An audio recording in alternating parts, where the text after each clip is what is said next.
Amid one of the greatest battlefields of the animal kingdom, where survival is the ultimate law, the struggle never ceases.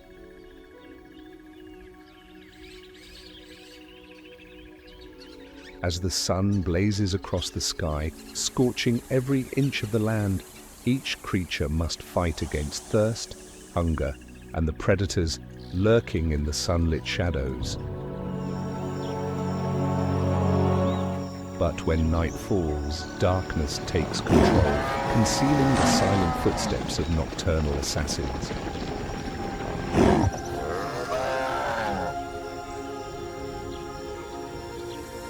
The hot wind sweeps across Africa's brittle grasslands, breathing life into the wilderness while carrying the scent of death. Every movement has a purpose. Every breath is filled with anticipation. The fastest hunters, the towering giants, the master predators, and the most cunning survivors. All are drawn into a ruthless arena where a single mistake can mean the end. Here, the hunter can become the hunted at any moment.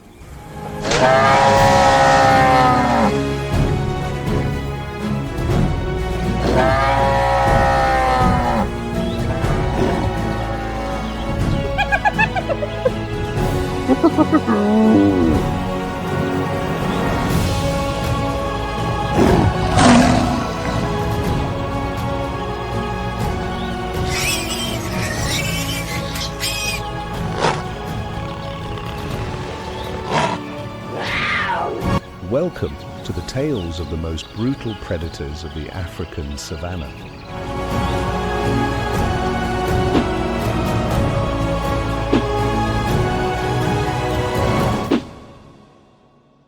On this vast earth, where nature's harshness forges the essence of survival, there lies a great untamed kingdom stretching from horizon to horizon, the African savanna. This is not only one of the largest ecosystems on the planet, but also the most unforgiving battleground for all who call it home. Covering 65% of the continent's landmass, these endless grasslands span hundreds of miles, intertwined with mighty rivers like the Nile and the Zambezi, sustaining both predator and prey in their relentless struggle against hunger and thirst. Serengeti, Masai Mara, Kruger, Kalahari. From East Africa to the south, even reaching into the west, this land bears the mark of creation, where the sun shows no mercy and death lurks in every shadowed step.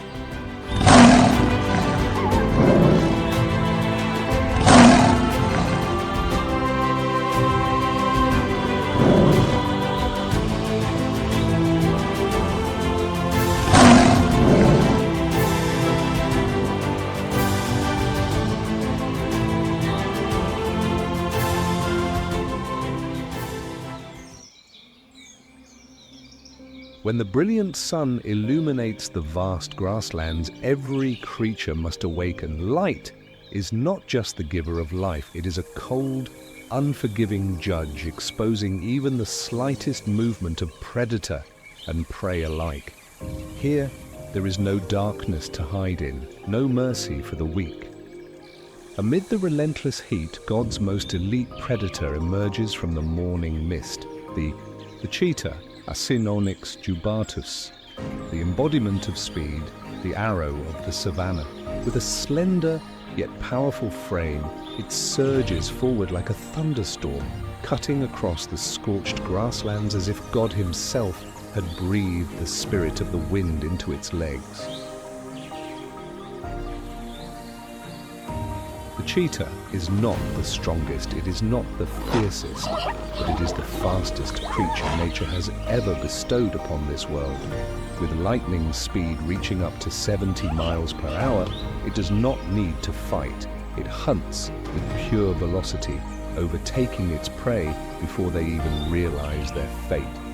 The fragile young Thompson's gazelles, the inexperienced zebras, they cannot escape.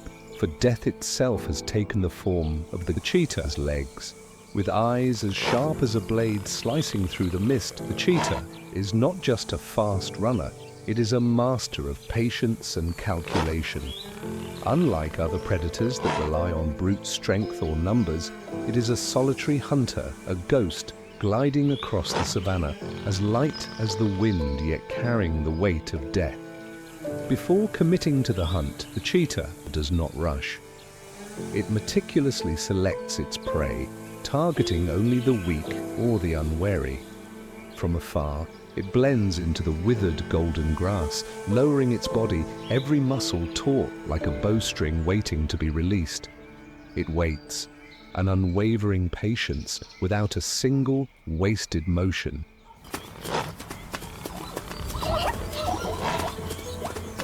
And then, the moment arrives. When a Thompson's gazelle lets its guard down, when a young zebra lingers a second too long, that is when the Jeppa becomes a living arrow, a golden streak flashing beyond its prey's perception. The Jeppa does not pounce like a lion, nor does it persistently pursue like a pack of hyenas.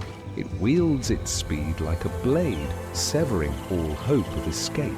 As the distance closes, it shifts tactics, an abrupt turn, explosive strides bursting with power, and then with a single leap, its razor-sharp claws hook onto the prey's hind leg, throwing it off balance. A sharp cry pierces the air. A cloud of dust rises, and when everything settles, the cheetah has its fangs pressed against the prey's throat, silencing its life in a whisper. No roars, no prolonged struggle. Only the absolute precision of a predator born to hunt with speed and strategy. It lingers for a moment, breath still heavy, eyes still gleaming with vigilance. Because even the fastest hunter is not the strongest. Lions and hyenas could appear at any moment, ready to steal its hard-earned prize. But such is the law of this unforgiving land, where only the swiftest and the smartest can survive. The cheetah, with legs carrying the spirit of the wind, is always the first to cross the finish line of the hunt.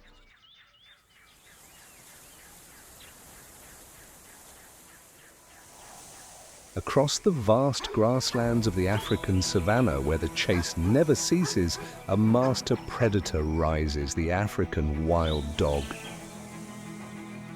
God did not create them to be the strongest, but to be the most relentless warriors, the ones who never give up. Scientifically known as Lycaon pictus, these hunters boast an astonishing success rate of up to 80%, higher than any other predator in the savanna. Other hunters rely on brute strength, solitude, or sheer luck. But the African wild dog thrives on unity, masterful strategy, and absolute patience. They do not hunt with brute force, but with intelligence and unwavering loyalty to their pack, a gift bestowed upon them by God alone. More than just persistent hunters, they are masters of adaptation.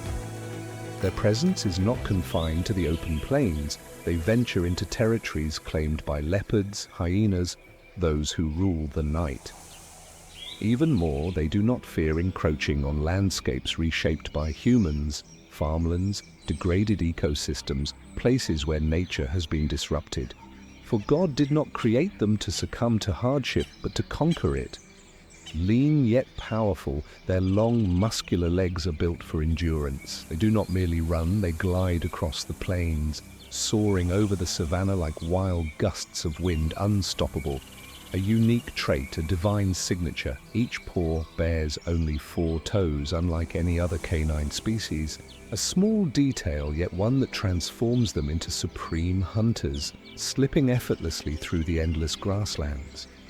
Their patchwork coats, black, gold, white, and brown, are not just marks of wild beauty, but a perfect camouflage. Each individual is a one-of-a-kind masterpiece of God, no two alike, allowing them to recognize their kin amidst the vast dangers of the wilderness. But above all, their greatest weapon is the power of the pack. Unlike solitary big cats, African wild dogs live and fight together. A pack often consists of 10 to 20 members, each with a role, each with a purpose. Their communication is not just through eye contact, but through howls, barks, and even the subtlest body movements. And when the hunt begins, every individual becomes a vital piece in God's flawless design for the ultimate pursuit.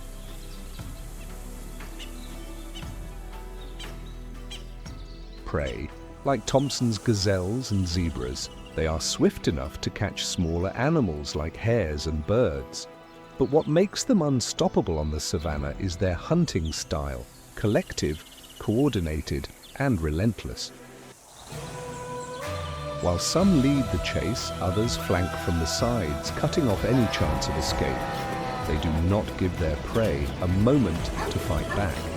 A flawless hunt, a symphony of patience and strategy, a masterpiece that only God himself could have designed. Yet, even as they dominate the plains, they face their greatest challenge, survival in the unforgiving heat. They do not roar like lions, they do not have the claws of leopards, but they possess something no other predator does: endless endurance. They can run over 30 miles a day without rest, without stopping, without faltering. God gifted them the resilience to withstand the scorching savanna, but even the toughest warriors must choose their battles wisely.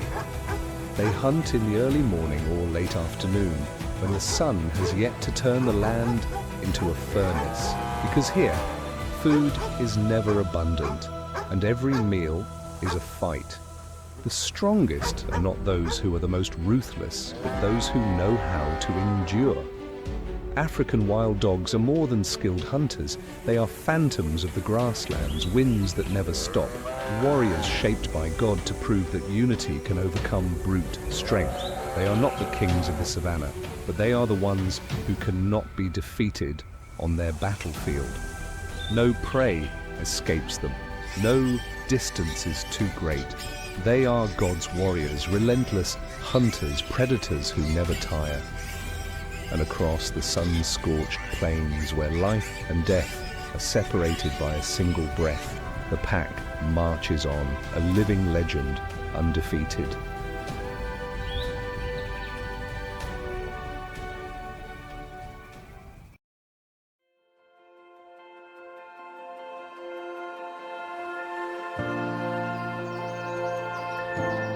Across the vast grasslands of the African savanna, where the sun scorches the earth and the night conceals deadly mysteries, one predator stands atop the food chain, a ruler without a throne, a symbol of absolute power. The lion, the king of the savanna. More than just a predator, the lion is the embodiment of authority, strategy, and survival. Scientifically known as Panthera leo, they are the only cats in the world that live in prides, a kingdom where each member serves a divine purpose.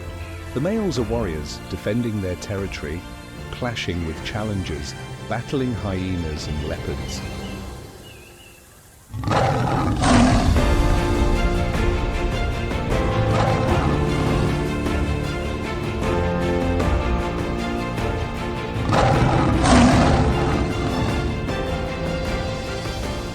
The females are master hunters, relying on speed, strategy, and teamwork to bring down prey many times their size.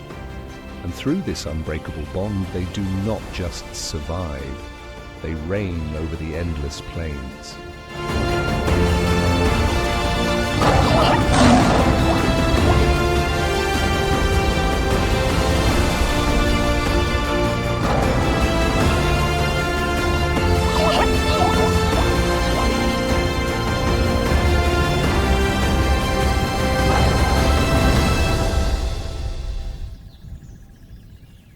A lion pride's territory can stretch up to 100 square miles, a domain ruled by claws and thunderous roars that echo across the horizon. As the second largest big cat after the Siberian tiger, a male lion can weigh 330 to 550 pounds, while the smaller lionesses range from 260 to 400 pounds. Yet despite the size difference, each plays an irreplaceable role. And to keep their throne, they must always adapt, always wait, always hunt. Lions are not bound by day or night. They hunt whenever the opportunity arises. But they prefer the darkness when the shadows become their allies, when prey like zebras and antelopes grow sluggish, when poor vision makes them easy targets. But lions are unlike other predators. God granted them a gift, the tapetum lucidum, a reflective layer in their eyes that allows them to see through the night. Every movement, every trembling breath, every fearful heartbeat of their prey is laid bare before them. And when the moment comes, they strike without hesitation.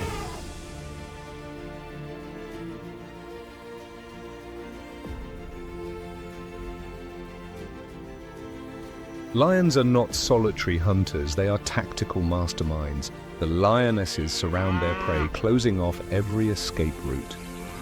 A lightning-fast pounce, a vice-like grip on the throat. Resistance is futile. A royal feast, a triumphant symphony of the rulers.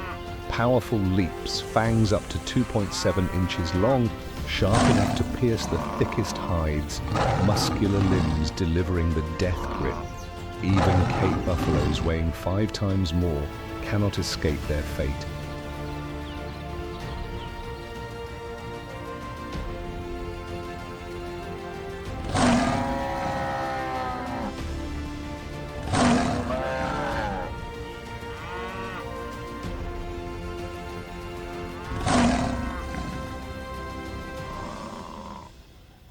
But even after a successful hunt, the battle is not over.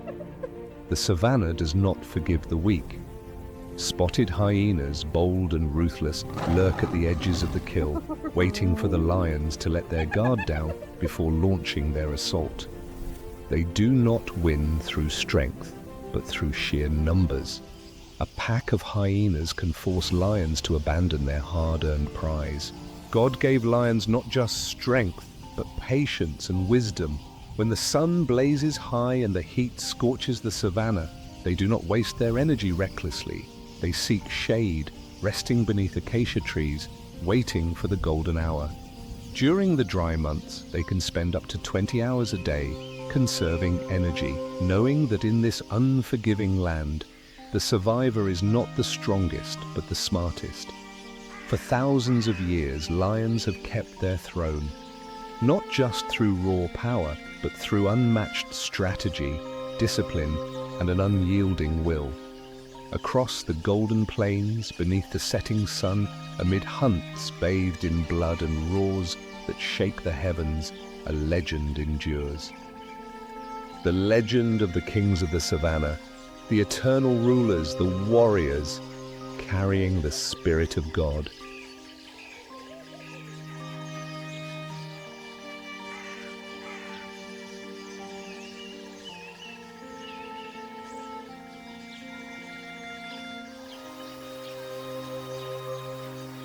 If the lion is the ruler of the African savanna, then the Nile crocodile is the undisputed lord of the freshwater realm.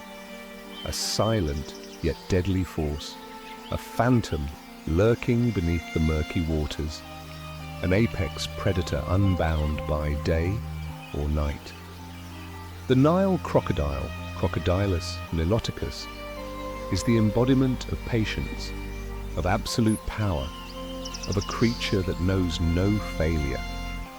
As the second largest reptile in the world, surpassed only by the saltwater crocodile, the Nile crocodile is a semi-aquatic monster, spending most of its life gliding beneath the water's surface, its cold, calculating eyes watching every movement along the riverbanks. It does not need to chase its prey, it does not need speed. It is the master of ambush, the artist of waiting, the bringer of silent death. Thirsty zebras, distracted antelopes, buffaloes weighing thousands of pounds, stepping into what seems like a peaceful river, unaware that nature's most perfect trap lies beneath the surface. They do not know that the predator has been there all along, motionless like a drifting log, waiting for the perfect moment. And then in a fraction of a second, death strikes. A lightning-fast lunge, a bite force exceeding 5,000 pounds per square inch, stronger than any predator on land. A lion's teeth are designed for tearing flesh, but the Nile crocodile doesn't need to tear. It needs only to hold. Its jaws are biological steel traps, built not for slicing, but for crushing. Once a victim is caught in its grip, there is no escape. As an apex predator, the Nile crocodile faces little competition. No rival dares challenge it in the water. It does not need to fight lions for territory, nor does it fear hyenas stealing its kill. It exists above them all, a phantom of the river, a creature of the eternal. But what makes the Nile crocodile truly legendary is not just its power. God granted it something greater than brute strength, the gift of endurance. Its armor-like skin is nearly impenetrable. Its teeth regenerate for a lifetime. It can go without food for months, even a year if necessary. When droughts turn the savanna into a barren wasteland, when rivers dry up and lions, leopards and hyenas are forced to wander in search of food, the Nile crocodile simply buries itself in the mud and waits. It does not fall to time. That is why it can live 40 to 100 years, watching generations rise and fall, witnessing the reign of countless rulers across the African plains. If the lion is the king of the savanna, then the Nile crocodile is the god of the river, a symbol of patience, an apex predator whose dominion never fades. And as the night falls, as unsuspecting creatures lower their heads to drink, as the moonlight shimmers upon the still water, one hunter remains in waiting, a hunter that never sleeps, a hunter that God created to be the eternal terror of the freshwater world.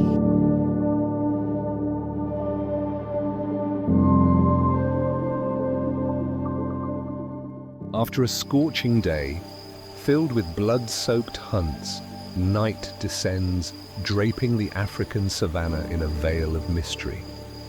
But this land is never truly at peace. When the sun sinks beyond the horizon and the moonlight shimmers over dew-laden grass, the predators of the dark awaken. Darkness does not bring safety. It only makes the vulnerable even weaker, more prone to fatal mistakes.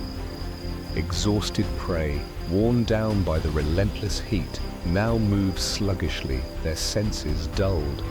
With the searing sun no longer a threat, the masters of the hunt emerge, turning the night into a silent dance of death beneath the moon. The savanna at night is not loud, but it is far from quiet. It hums with whispers of the wind, the faintest rustling of unseen footsteps, the rapid heartbeat of creatures clinging to life in the shadow of death. And within this stillness, one predator reigns supreme, a hunter whose presence is only known when it's too late. A gold-spotted phantom slinking through the night like a ghost, the leopard, the invisible ruler of darkness.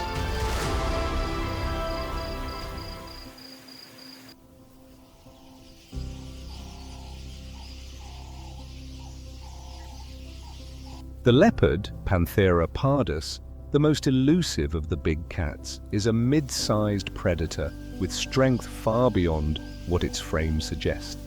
No pride, no deafening roars, only the silence of death. Unlike lions who dominate with sheer force, the leopard is a master of stealth and ambush. It does not rely on numbers, nor does it need long chases. Instead, it hunts with flawless precision, blending seamlessly into the night, delivering a single decisive strike, one that never misses. The leopard's body is a masterpiece of speed, agility, and explosive power. A full-grown male can weigh up to 200 pounds, while females are lighter at around 90 pounds. But every muscle in their frame is fine-tuned for stealth, swiftness, and sudden, devastating attacks. Its golden coat, adorned with black rosette spots, acts as the ultimate camouflage, allowing it to vanish into the tall grasses and scattered rocks of the savanna. It does not hunt like a lion. No noise, no spectacle. It is the wind, the shadow, the phantom that comes unseen and leaves unnoticed. When the distance is closed, the leopard does not need a long pursuit. A lightning-fast lunge, claws like daggers sinking deep, a precise bite to the throat, and in mere seconds, life is extinguished in absolute silence. No struggle, no fight, only an ending that was always inevitable.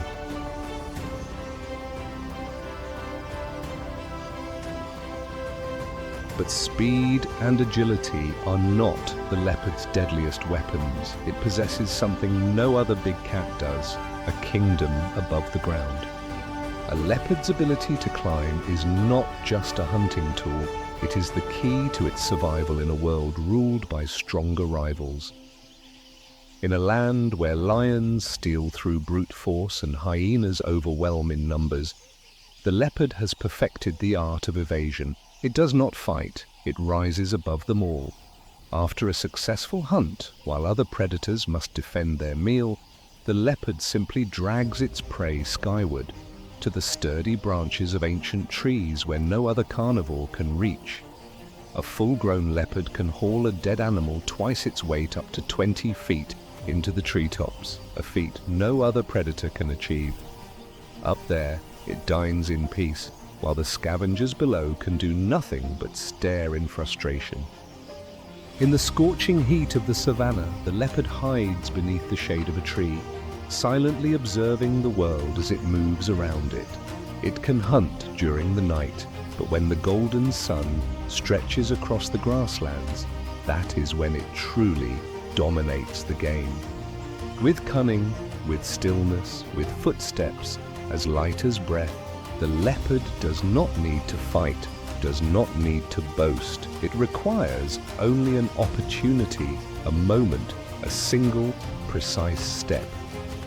And that alone is enough to turn it into the nightmare of any creature foolish enough to drop its guard under the blazing sun. Beneath the fiery sky, as the wind whispers through the treetops, as silence itself becomes the greatest fear, the leopard moves, a phantom unseen. Not the biggest, not the strongest, but without a doubt, the most dangerous hunter of daylight. Across the endless grasslands, between the dense trees, within the lethal stillness of the savanna, the leopard still hunts, still rules, still writes the legend of an undefeated shadow beneath the sun.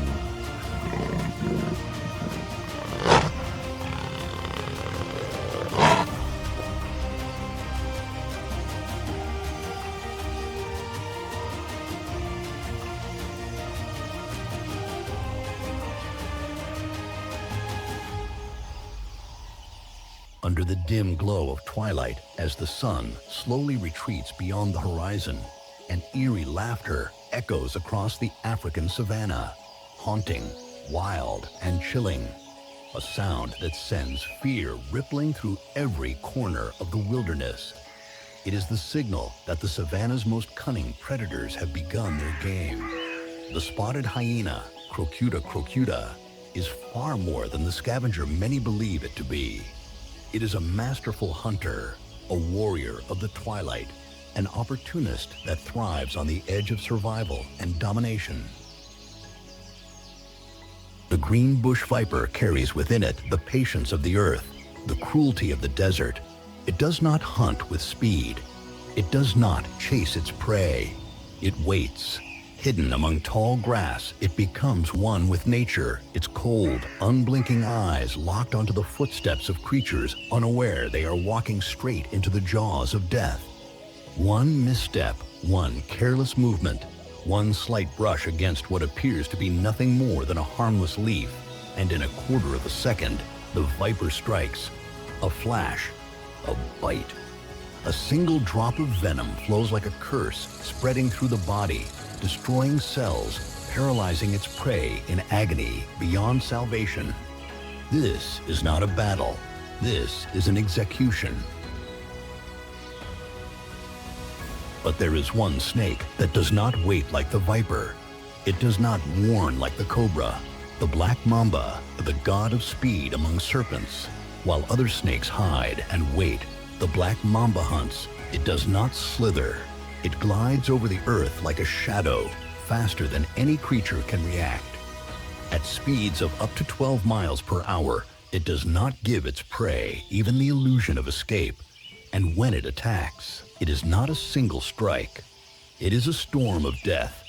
Unlike most snakes, which bite once and retreat, the black mamba strikes over and over again, injecting venom with every bite, ensuring that no hope of survival remains. Its venom works so quickly that a human can collapse in under 20 minutes. Not from blood loss, not from injury, but because their nervous system has completely shut down, their heart too weak to beat. No creature in Africa dares challenge the black mamba. Not because it is the biggest, not because it is the strongest, but because it is the fastest, because it is the most ruthless, because when it decides to kill, there is no mercy. God created the lion to rule the grasslands. He created the crocodile to dominate the rivers, but he created snakes to need no territory, no pact, no brute strength. They do not fight for dominance. They do not announce their power. They need only a moment, a precise strike, a single drop of venom, and that is enough to make them legends of the African wilderness, undefeated, unchallenged, the silent gods of death.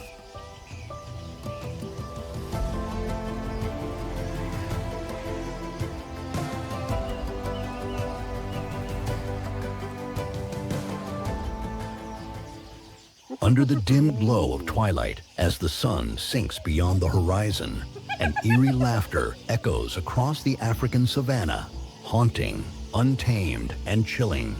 A sound that sends shivers through every corner of the wilderness. It is the signal that the savanna's most cunning predators have begun their game. The spotted hyena, Crocuta crocuta, is far more than the scavenger many believe it to be. It is a masterful hunter, a warrior of dusk, an opportunist that thrives on the edge of survival and domination. Not of the day, not entirely of the night. The spotted hyena is a predator of the in-between, most active during the fleeting moments between two worlds. As darkness creeps across the grasslands, as the last golden rays of sunlight fade into the horizon, the hyenas rise. They move silently through the tall grasses, traverse sparse woodlands, and even navigate the arid semi-deserts. No terrain can stop them. No challenge can make them falter. They are not the fastest runners, but they are the most relentless. With incredible endurance and powerful limbs, spotted hyenas can chase their prey for miles without exhaustion. They are not just hunters. They are masters of adaptation, utilizing every last drop of twilight's fading light to stalk, ambush, and execute the perfect hunt. The savanna is no place for the weak, and no one understands this better than the spotted hyena. They do not roam alone like leopards. They do not operate in small groups like lions. They live within powerful clans, where every individual has a place within nature's most brutal hierarchy. A spotted hyena clan can reach up to 80 members, led not by the strongest males, but by dominant females, the true rulers of the hyena empire. In their world, females are larger, stronger, and more aggressive. It is they who make the decisions. Every kill, every hunt, every conflict is dictated by a strict social order, where only the most formidable hold their place at the top. The alpha females control access to food, maintain order within the clan, and lead battles over territory and against rival predators. And when the hyenas move, the entire savanna listens. their footsteps rustling through the grass, their eerie laughter ringing across the dusk. Though labeled scavengers, spotted hyenas are ruthless killers, some of the most efficient hunters of the African wilderness. They can hunt alone, in small groups, or launch devastating full-scale attacks as an entire clan. When hunting together, they encircle their prey, cutting off all escape routes, using sheer numbers and overwhelming strategy to wear their victims down. A gazelle may be faster. A zebra may have a powerful kick, but they cannot outlast the endurance of the hyena. They cannot escape a hunt that lasts for hours, where every step only drains them further. And when the hyenas close in, death does not come swiftly. They do not kill with a clean throat bite like lions. They do not lunge in a flash like leopards. They rip, they tear, they crush, while their prey is still alive. But what makes them true rulers of the savannah is not just how they kill, it's how they consume everything. With one of the most powerful digestive systems in the animal kingdom, they can devour bone, hide, tendons, and flesh. Nothing is wasted. They do not just hunt, they take everything nature offers. For millions of years, spotted hyenas have evolved into perfect survival machines, predators that cannot be outlasted, outwitted, or outmaneuvered. But even as they dominate the land, even as they endure brutal droughts, endless hunger, and fierce competition from lions and leopards, they now face a new enemy, nature itself. Climate change is shortening the rainy seasons, drying up the water holes, thinning the once abundant herds. Yet, if any creature can adapt, if any creature can survive the increasing brutality of the wild, it is the spotted hyena. Because they do not just survive, they conquer. When God created the African savanna, He did not only shape its fearsome predators, the lions, the leopards, the hyenas. He did not only send scorching winds across its sunburnt plains or carve rivers teeming with danger. He created beings that did not roar, did not hunt, did not rule with brute force, yet became the very lifeblood of this land. He created the wildebeest. They have no sharp claws like the great cats, no bone-crushing jaws like the Nile crocodile, no armored hide like the rhinine.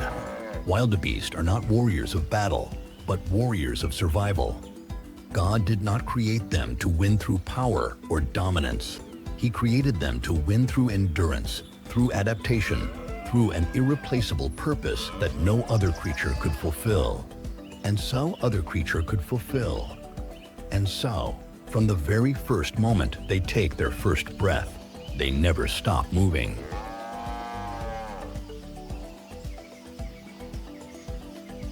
God did not grant the wildebeest a fixed territory, nor did He place them at the top of the food chain. He set them in motion, ensuring that the savanna would never stand still, that life would never fade, that the land would forever pulse with energy. Each year, millions of wildebeest embark on an endless journey across sun-scorched plains, through predator-infested rivers, weaving through sparse woodlands, driven by a purpose greater than themselves. This is not just migration. This is the heartbeat of the savanna. Wherever they move, they bring life with them. Their hooves trample over dry, lifeless grass, making way for fresh green shoots to sprout anew. Their endless marching carves pathways into the earth, allowing rainwater to seep deep into the soil, nourishing the land itself. They do not simply search for survival. They unknowingly sustain the very ecosystem they roam. If wildebeest were to vanish, the grasslands would wither, the lions would starve, the hyenas would wander in desperation, the rivers would fall silent, no longer erupting into foaming chaos as thousands of hooves charge across. Without them, the savanna would no longer be the savanna. Wildebeest are more than prey. They unarmed warriors, the fortressless guardians, the unsung souls whose greatness does not require a crown. And when one wildebeest falls, the cycle of life continues, just as God intended since the dawn of time. The lions take the first feast. The hyenas and jackals tear away the remains. The vultures strip every last scrap of flesh. The soil, rich with unseen life, reclaims what is left, returning it to the earth, feeding the grass, restarting the cycle anew. Nothing is wasted. No part of them is lost. Even in death, the wildebeest gives back to the savanna. They do not live for themselves, they live for the land.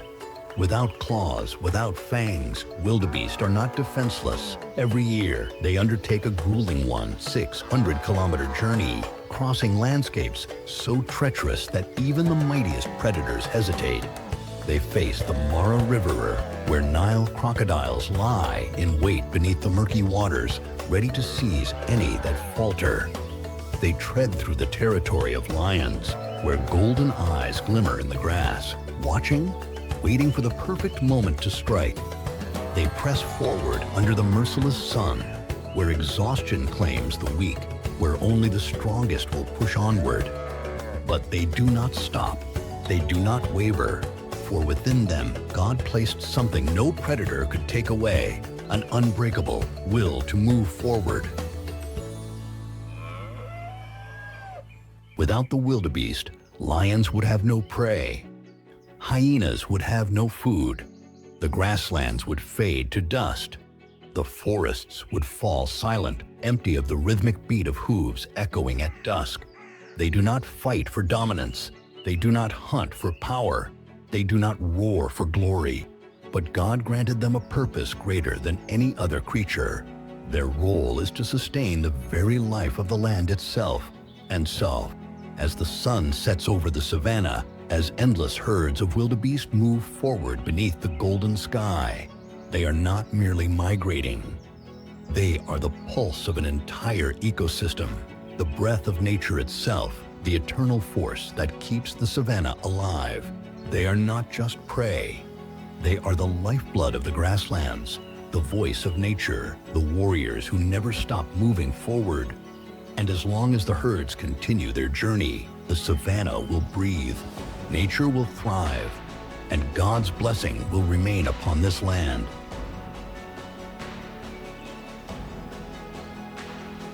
When God created the African savanna, He did not just fill it with fearsome predators, nor did He merely unleash the endless herds of wildebeest that fuel its pulse, or carve rivers that conceal death beneath their surface.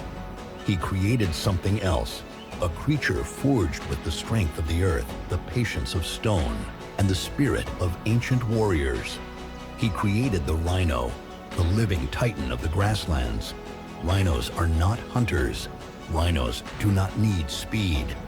Rhinos do not require venom or sharp claws. God did not create them to kill. He created them to protect. He did not grant them ruthlessness, but resilience. He did not place them in a race for dominance, but on a journey longer than any other creature, a journey spanning millions of years, where they became symbols of power, of endurance, and of an unshaken kingdom without a throne. There is no creature quite like the rhino. They do not stalk prey in the shadows. They do not chase or ambush. They do not rely on numbers for survival. They walk slowly, silently, yet with a presence that commands respect, as if they have witnessed the birth and fall of countless generations before them. But God did not create them just to be strong. He created them to be protectors. When a rhino moves, it does not just wander through the plains.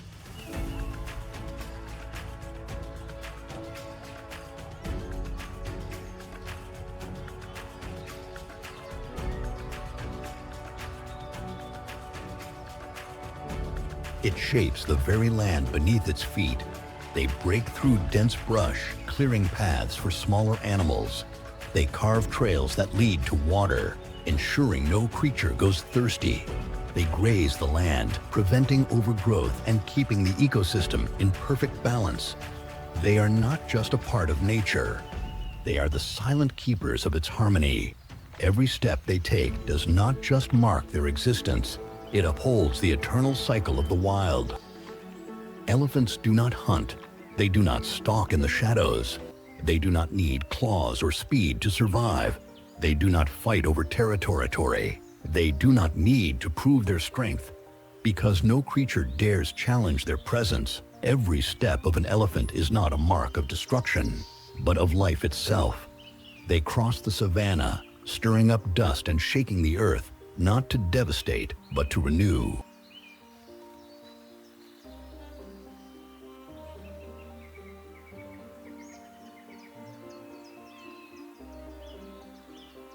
For millions of years, elephants have stood as giants, unchanged, unmoved, watching the shifting tides of nature, enduring the storms of time. They are among the oldest living creatures to walk the earth, a species that carries the memories of an ancient world. No natural predator threatens them. No creature makes them tremble. And when needed, they can charge at 25 miles per hour, toppling anything in their path. A swing of their trunk can send a lion crashing into the dust. A single stomp can crush any fool who dares to test their might. But elephants do not seek violence. They do not chase. They do not kill. They do not conquer through brute force. Predators may hunt in packs. They may lurk in the darkness. But when they face a fully grown elephant, they understand this is a battle they cannot win. God granted elephants power not for destruction, but for protection. They are the guardians of nature, the keepers of the earth's balance.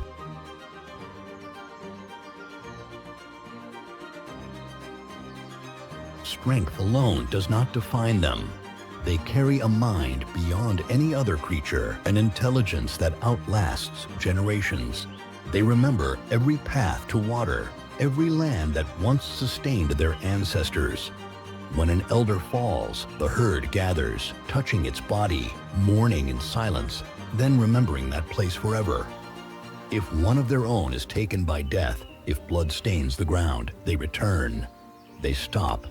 They trace their trunks over the broken tusks, over the bones left behind, mourning, remembering. They do not simply exist. They carry history itself. A calf is never abandoned, no matter how weak. A lone elephant never stands alone. When danger approaches, the herd forms a wall of steel, encircling the young, pushing back threats with nothing but their unity. The uncrowned gods of Africa, no other creature can replace them. They are not kings, but they are the foundation of an entire empire. They are not predators, but they shape the fate of the land itself. They do not need claws, but they will never be conquered. God did not create elephants to be ruled. He created them to protect. And as long as a single elephant still walks beneath the African sun, the savanna will still breathe. Nature will still pulse with life. And the winds will still carry the echoes of the greatest being God has ever placed upon this earth.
When God painted the African savanna, He did not merely stretch endless grasslands to the horizon.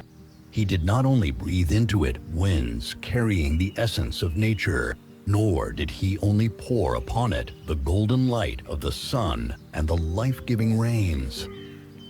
God created the savanna as a masterpiece of harmony, a land where every creature has a role, a purpose, a destiny that cannot be replaced. He created the elephant to guard the forests, to clear the way for water, to carry the memory of this land across generations. He created the rhino to protect nature with endurance, to uphold a balance no other beast could sustain. He created the lion to restore order to the food chain, to ensure that this land would never fall into chaos. He created the wildebeest to spread the pulse of life across the plains, to connect all living beings in this great land. But now, these creations are disappearing, not because nature willed it, but because mankind has forgotten why God placed them in this world.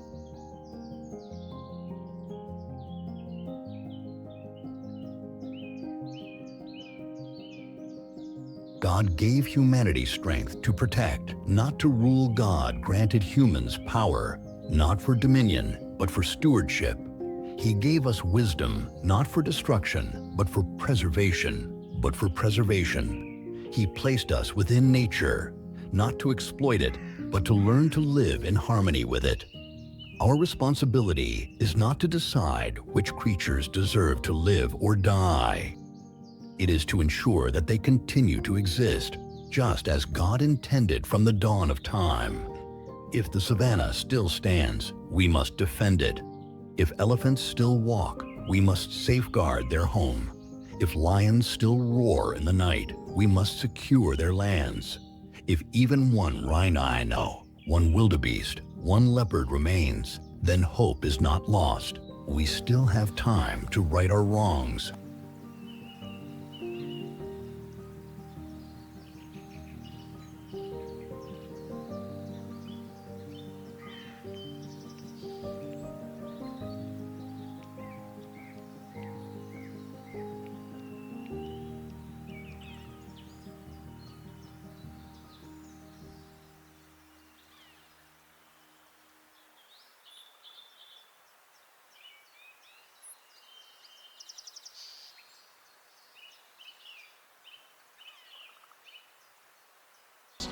When winter descends, temperatures can plummet to 40 degrees and 40 degrees, and howling winds tear through the forests, freezing everything in their path. Yet the bison do not falter. They are armed with a natural suit of armor, a specialized two-layer coat built for survival. An outer layer of long, coarse hair acts as a barrier against the biting wind, like an impenetrable fortress. An inner layer of dense, insulating fur traps warmth, preserving their vital body heat even when ice clings to their massive frames. While many animals seek shelter to escape the brutal cold, bison stand firm amid the blizzard, a true warrior of the wild. Before the snow begins to fall, bison prepare for the brutal months ahead by storing a thick layer of fat, making up 10 to 15% of their body weight. This fat reserve is their lifeline, sustaining them through the long, food-scarce winter. As the cold sets in, they move less, seeking food only in accessible areas. Every action is deliberate, each step a calculated effort to conserve energy, like a flickering oil lamp struggling against the deep winter night. But bison do not remain idle. They migrate seasonally, searching for areas with thinner snow cover or lower elevations where grass is easier to reach. Yet even when snow blankets the land in layers several feet thick, they have a way to uncover their food. With sheer strength, their massive heads and powerful necks become tools of survival. Using their foreheads like a plow, they sweep away the snow, clearing a path to the hidden grass below. This instinct is vital because in Yellowstone's unforgiving winter, the inability to find food means certain death. Bison may appear calm, sometimes even sluggish, but their survival instincts are nothing short of formidable. During the breeding season from June to September, peaking in July and August, mature bulls return to the herd, engaging in fierce battles for mating rights. These dramatic duels between Yellowstone's warriors unfold as thousands of pounds of muscle collide and razor-sharp horns strike with thunderous force.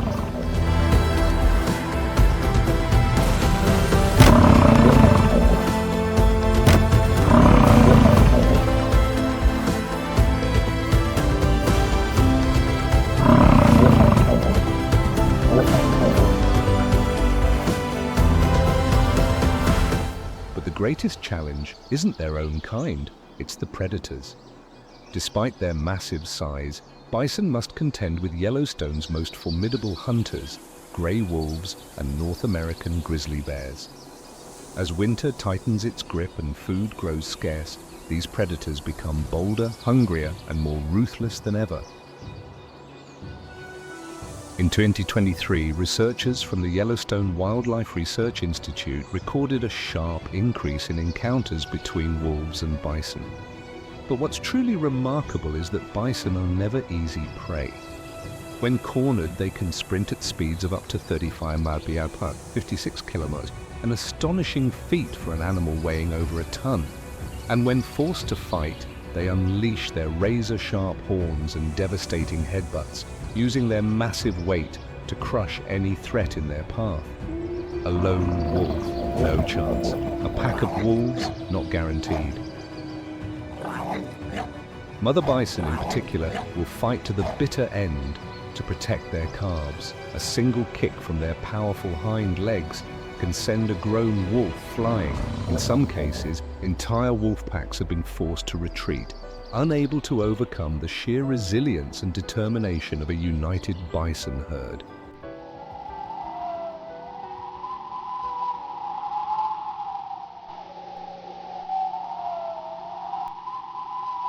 In the legends of the wild, Yellowstone is more than just a national park. It is a grand stage where legendary predators emerge from the shadows of history to continue their epic tale of survival. Among the icons of this land, the North American grey wolf, Canis lupus, strides forward like a fearless warrior, upholding the delicate balance of the ecosystem through centuries of change. Millions of years ago, the ancestors of grey wolves roamed the icy plains and towering forests of Eurasia.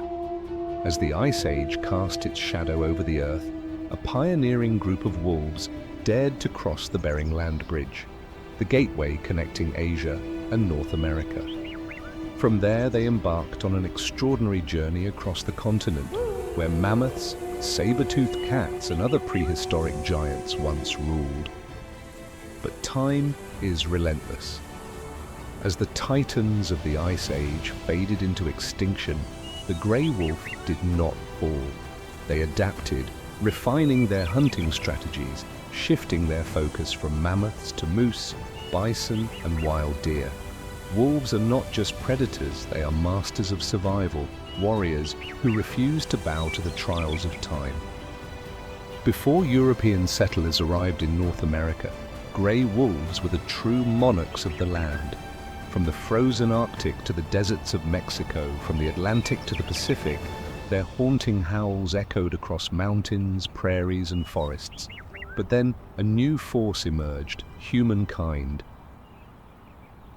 In the 19th century, human expansion transformed vast wilderness into farmland, replacing wild herds with domestic livestock.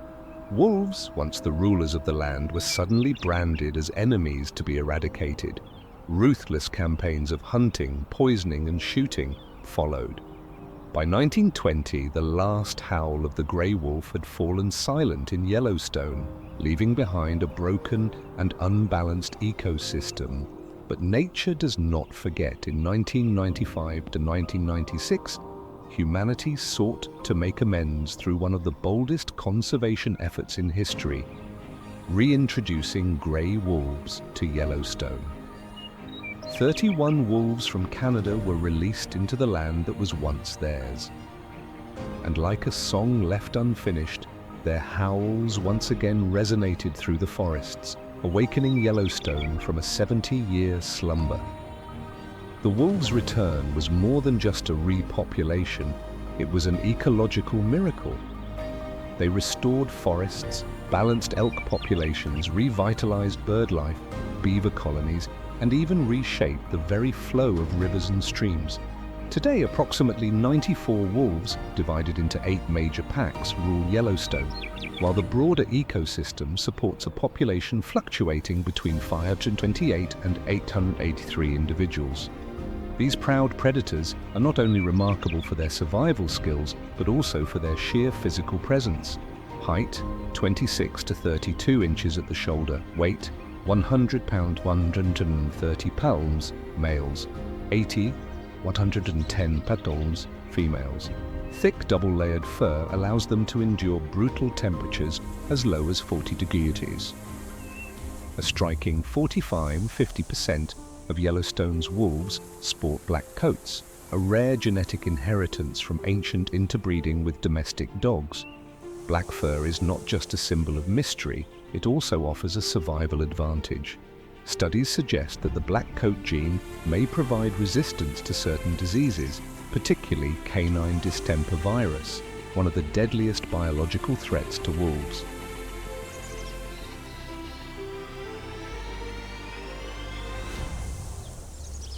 Wolves do not live alone. They are disciplined warriors bound by the structure of the pack. Each pack consists of 4 to 15 members, led by an alpha pair, the undisputed king and queen. Packs do not just hunt together, they fiercely defend their vast territories, ranging from 50 to 1,000 square miles. The size of their domain depends on food availability and competition. When prey is abundant, packs claim smaller, well-guarded territories.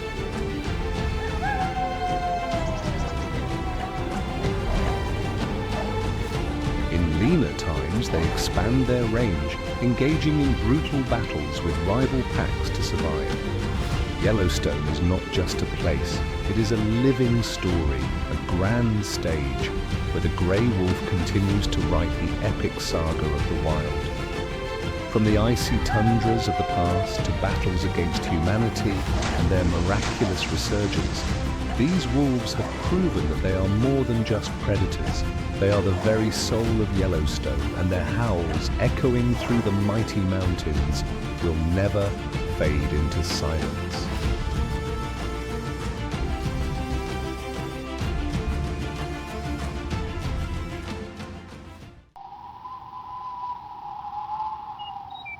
In the frozen kingdom of Yellowstone, where nature tests every creature with its unforgiving wrath, one giant stands tall, a fearless warrior of the wild, the moose.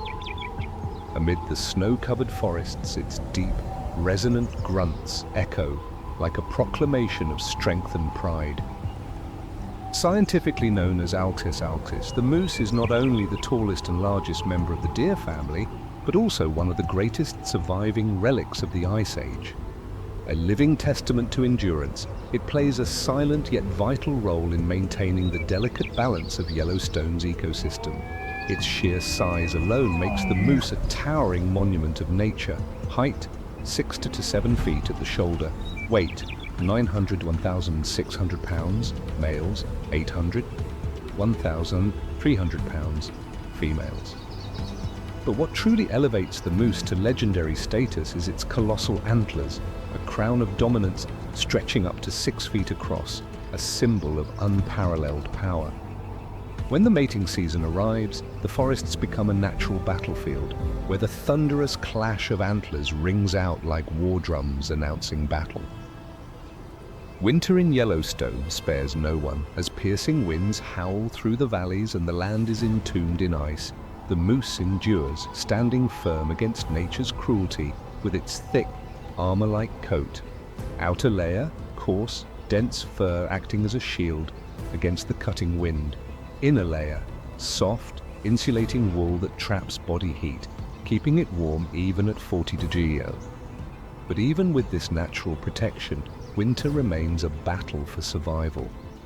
When snowfall blankets the land in an endless sea of white, food becomes a buried treasure, hidden beneath layers of ice. Moose are forced to migrate for hundreds of miles, seeking areas with thinner snow where life still clings on. Not all will survive the journey.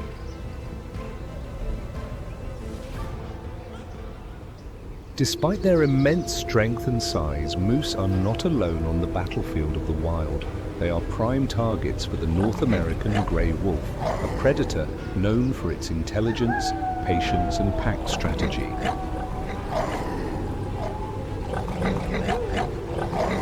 A full-grown moose, armed with antlers like mythic blades and legs as sturdy as steel columns, can crush a wolf with a single devastating kick. But wolves do not hunt alone. They work as a team, stalking, exhausting, and waiting for the perfect moment to strike. The young, the weak, and those weary from the harsh winter become their primary targets. The chase between a wolf pack and a moose is a deadly ballet of nature. The pursuit stretches for miles, from the frozen plains to the dense forests. When cornered, a moose will turn and fight, each antler thrust a lethal weapon, each thunderous kick a force to be reckoned with. But if the wolves are too many, the tide of battle shifts.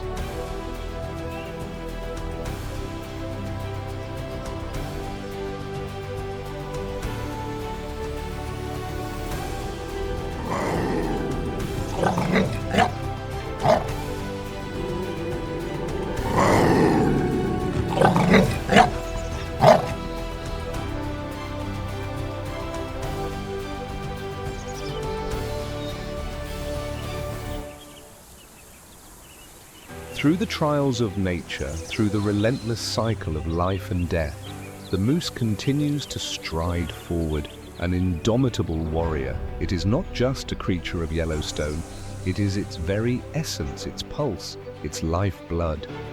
With every step imprinted on the frozen earth, with every deep, guttural call reverberating through the ancient forest, the moose writes another chapter in its story, a wild epic where life is more than survival. It is a bold declaration of nature's raw and untamed power. Upon the towering mountains where ancient forests stretch endlessly, where icy rivers carve through vast, untamed plains, God placed the grizzly bear at the heart of Yellowstone, an eternal testament to absolute power. Each step it takes resounds like the echoes of time, its curved claws razor-sharp, forged by the fire of nature itself. The grizzly is not merely a wild beast, it is the embodiment of will, dominance, and an unshakable reign. With a back as broad as a stone fortress and colossal limbs capable of crushing any who dare to challenge it, the grizzly does not merely survive, it rules. But brute strength alone does not make a ruler. God did not create the grizzly as a mindless force of destruction. He bestowed upon it the cold intellect of a master predator. In its deep brown eyes lies not just the untamed wild, but a terrifying precision. Every step is a calculated move, every strike a ruthless verdict decreed by nature itself. As spring returns to Yellowstone, the snow melts and rivers surge with life, carrying salmon back to their spawning grounds. The grizzly bear needs no bow, no trap, only the blessed hands given by God. With a mighty swipe, its claws plunge into the frigid waters, lifting writhing fish from the currents. One strike, one roar, and the feast begins.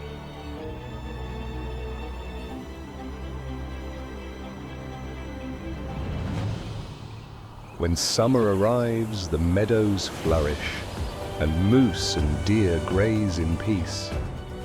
But in the shadows of the ancient forest, the grizzly watches. It does not chase blindly like the cheetah. It waits, it calculates. It strikes when the moment is perfect. a lone calf separated from its herd, an old stag too weak to flee. One powerful charge, one thunderous bite, and fate is sealed.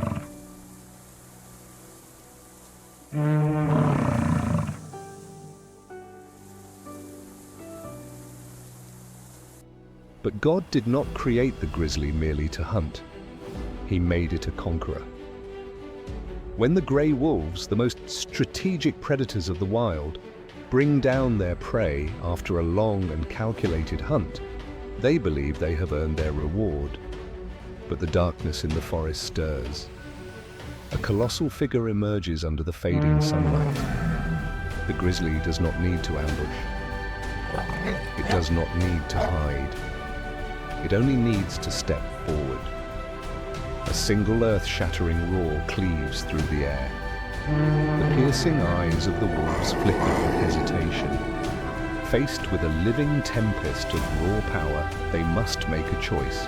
Stand their ground and risk everything, or surrender to a force even nature itself respects. At times, the wolves gather, circling the grizzly, their teeth bared, growls echoing through the dim forest. But the giant stands unshaken, a monument carved by the hands of the Creator himself. With a single swipe of its massive paw, a wolf can be sent flying, bones shattering, life extinguished in an instant. And so 3 out of 10 times the wolves abandon their kill, because in the law of the wild, the strongest always reigns. But God did not grant the grizzly bear its strength merely for destruction. It was given to protect and sustain balance.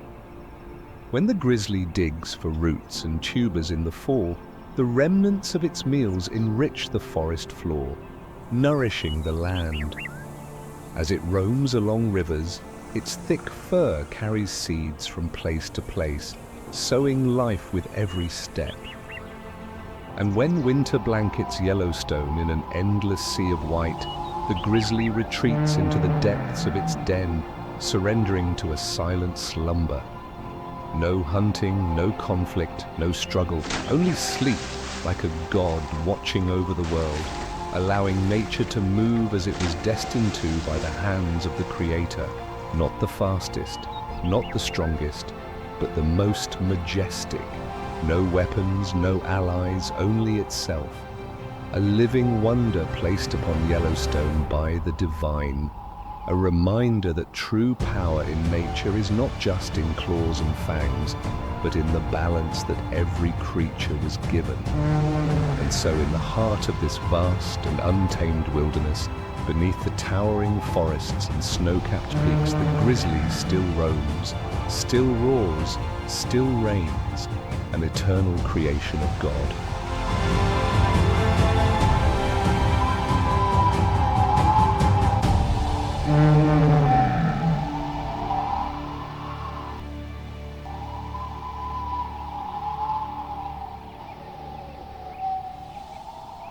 Above the wild skies of Yellowstone, where snow-capped peaks stretch toward the heavens, where shimmering rivers carve their way through endless green forests, God placed the bald eagle, a living embodiment of power, freedom, and absolute majesty.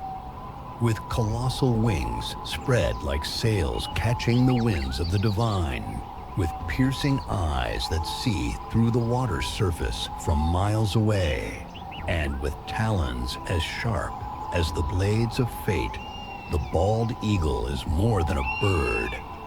It is pure sovereignty, an immortal symbol of the North American sky. Since the beginning of time, God has granted this bird dominion over the skies, not because it is the fastest nor the largest, but because it possesses the flawless design of a supreme predator. Its eyes can spot a fish swimming beneath the water from hundreds of feet in the air. Its talons, when clenched, exert a grip 10 times stronger than a human fighter's. When the bald eagle locks onto its target, it does not hesitate. It does not falter. There is only speed, precision, and an inescapable fate. From high above, it watches, patient as a celestial judge. Then, with a single beat of its mighty wings, it dives like a heavenly arrow, piercing through the clouds, ripping through the sky at over 100 miles per hour. 100 miles per hour, 160 kilometers per h. 1 second, 2 seconds, 3, and its talons clamp down, lifting the prey from the water, carrying it to the heavens of a true ruler. But God did not gift the bald eagle with strength only for the hunt. He bestowed upon it an unyielding pride. It does not merely hunt, it claims dominion. Along the great rivers and vast lakes of Yellowstone, no creature dares challenge its rule. If a great horned owl or a falcon dares to trespass, a skybound battle erupts, an aerial storm of talons and feathers. With mighty wings that cleave through the wind and razor-sharp strikes as swift as silver swords, the bald eagle defends its kingdom with the divine authority granted by God Himself. To witness a bald eagle soaring through the sky is more than simply watching a bird of prey. It is to see the very soul of North America, to feel the breath of freedom itself. For centuries, Native Americans have revered the bald eagle as a messenger of the divine. Its feathers are sacred symbols of courage, strength, and honor. When a warrior proved his valor, he did not receive a medal. He received an eagle feather, a mark of unwavering loyalty and resilience. When the founding fathers of the United States sought a worthy emblem for their new nation, they did not choose the lion, nor the bear, nor the serpent. They chose the bald eagle, because no creature on earth embodies the spirit of liberty and power as it does. But God did not gift the bald eagle with strength alone. He blessed it with a heart of unwavering devotion. When a bald eagle chooses a mate, it is not a fleeting choice. It does not wander. It does not waver. It commits for life. Each year, as the snows melt and Yellowstone awakens with the first touch of sunlight, mated pairs reunite, returning to the same nest they built together. They do not merely live together. They strengthen and expand their home, branch by branch, feather, fragment by fragment of time itself. Their love is not just a bond, it is the foundation of a new generation. When the eggs hatch, when the young eaglets open their eyes to the world for the first time, they do not just see light. They see family, they see legacy. They see the mission etched into every beat of the wings they will one day inherit. But the bald eagle is not merely a symbol, nor just a predator. It is a guardian of the balance that God ordained. By preying on fish and weaker animals, it maintains the harmony of Yellowstone's rivers and lakes. Without it, fish populations could spiral out of control, disrupting the fragile ecosystem. Even in its most primal instincts, hunting, living, thriving, the bald eagle serves as nature's steward, an unseen hand ensuring equilibrium between land, water, and sky. And when a bald eagle dies, when its body returns to the earth, it still leaves behind an immortal legacy. The remains in its nest, fish bones, scattered feathers, fragments of past hunts, nourish the soil, feeding the trees, continuing the eternal cycle of life. In the dense forests where towering trees intertwine into natural arches, where the moon casts silver shadows upon the snow-covered earth, God placed the lynx in Yellowstone, a quiet predator, a phantom of the wild. It does not possess the thunderous roar of the gray wolf, nor the colossal frame of the grizzly bear. Instead, the the lynx wields a weapon few creatures can match: absolute silence. Beneath its thick winter coat, beneath those piercing golden eyes that burn like torches in the night, the lynx is the embodiment of precision and ruthless efficiency in the art of the hunt. God did not create the lynx to rival the speed of the cheetah, nor did he grant it the raw power of the grizzly.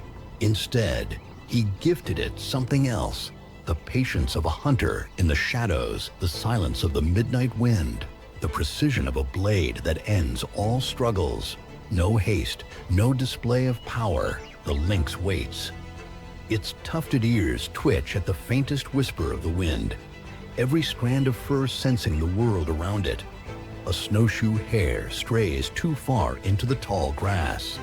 One heartbeat, one perfect leap, a motion as fluid as a sword slicing through the air. Razor-sharp claws pierce flesh, pinning the prey to the cold earth. No frantic chase, no blood-curdling roar, only silence. And the circle of life turns once more. God did not place the lynx in Yellowstone merely as a hunter. He wove it into the land's delicate balance. When the hare population surges, when voles and ground squirrels multiply unchecked, the lynx emerges like nature's unseen hand, restoring equilibrium before the landscape is stripped bare. With its quiet presence, the lynx protects the meadows, ensuring vegetation is not overgrazed, preserving food sources for other creatures in the web of life. It is neither a conqueror nor a destroyer that God entrusted to Yellowstone, a shadow warrior that God entrusted to Yellowstone, ensuring that its rhythms remain unbroken. As spring arrives, Yellowstone awakens with the songs of birds, the sight of bison calves galloping across the plains, and bear cubs witnessing sunlight for the first time. Yet, the lynx keeps its distance, watching from the depths of the ancient forest. Then winter arrives, smothering the land in a blanket of white. The hares now number in the thousands. Ground squirrels scurry for shelter.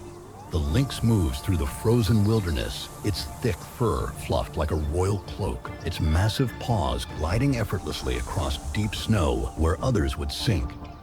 In the frigid darkness, it hunts. Every step weightless, every leap precise. No one hears it. No one hears it. No one sees it. Only its tracks remain, fleeting imprints on the snow, a whispered memory of an unseen ruler.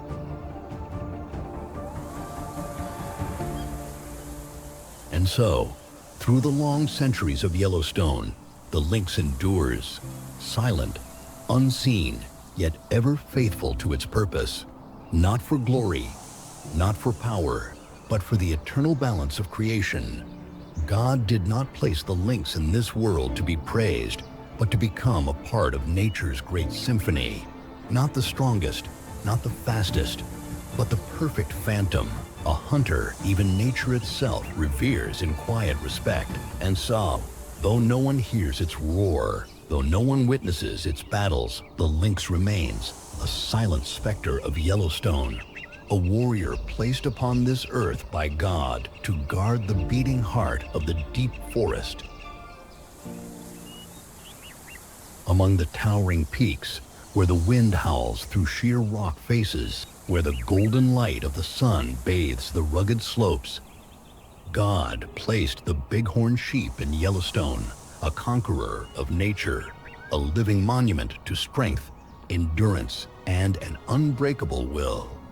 Unlike the fierce predators that roam the valleys below, the bighorn sheep is neither loud nor brutal.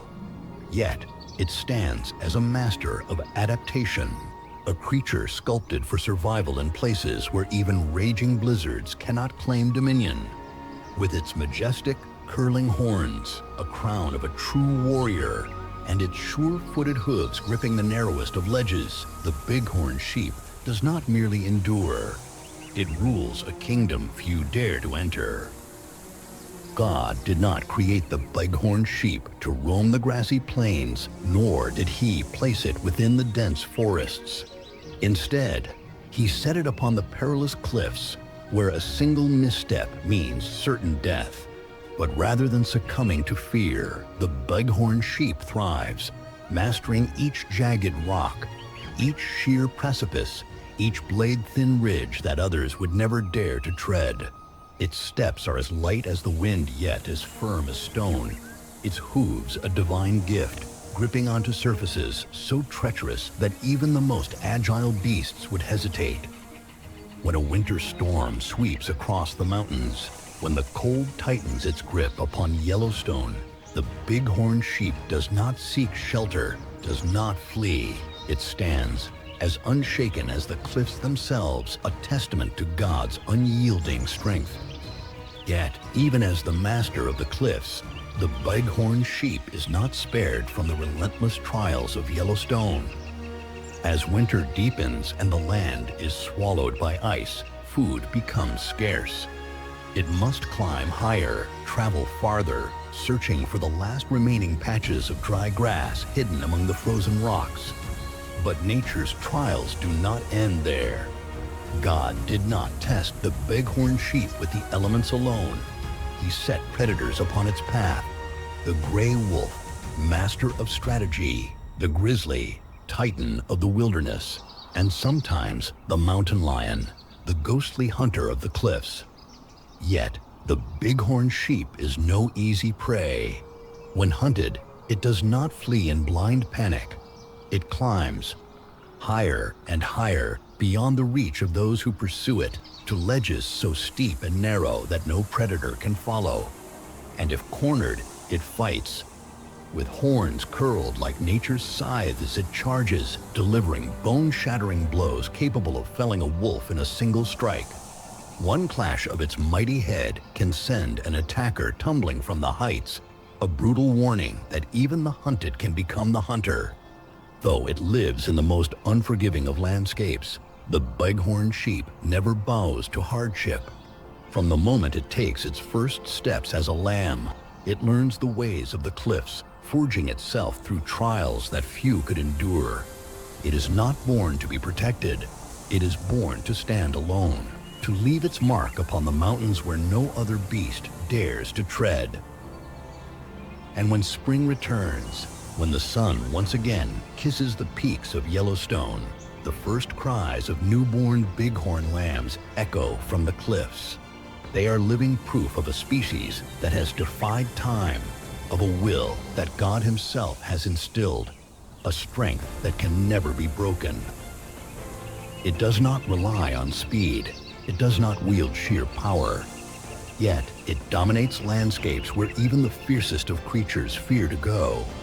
God did not create the bighorn sheep for battle, but if challenged, it does not retreat. He did not place it in easy pastures, but upon the most treacherous cliffs, so that with every step it may prove that strength is not just in muscle, but in will. And so, upon the towering peaks of Yellowstone, among the sheer rock faces where only the sky and the wind are its companions, the bighorn sheep climbs still, defying gravity, defying the elements, defying the very limits of nature itself, because it is not merely an animal. It is a conqueror, a guardian of the cliffs, a creature of defiance, placed upon this earth by God to remind us that no obstacle is insurmountable, no challenge unconquerable.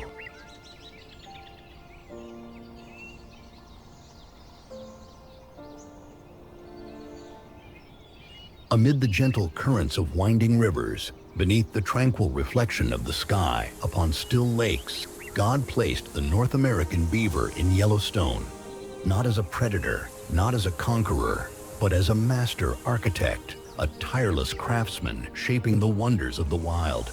It does not wield the razor-sharp claws of the mountain lion, nor the deadly speed of the gray wolf, nor the overwhelming power of the grizzly bear. Instead, the beaver possesses something far greater: persistence, intelligence, and the hands of a builder. God did not create the beaver to wander aimlessly. He gave it a divine mission: to transform the wilderness, to sculpt watery gardens, to bring life where there was none.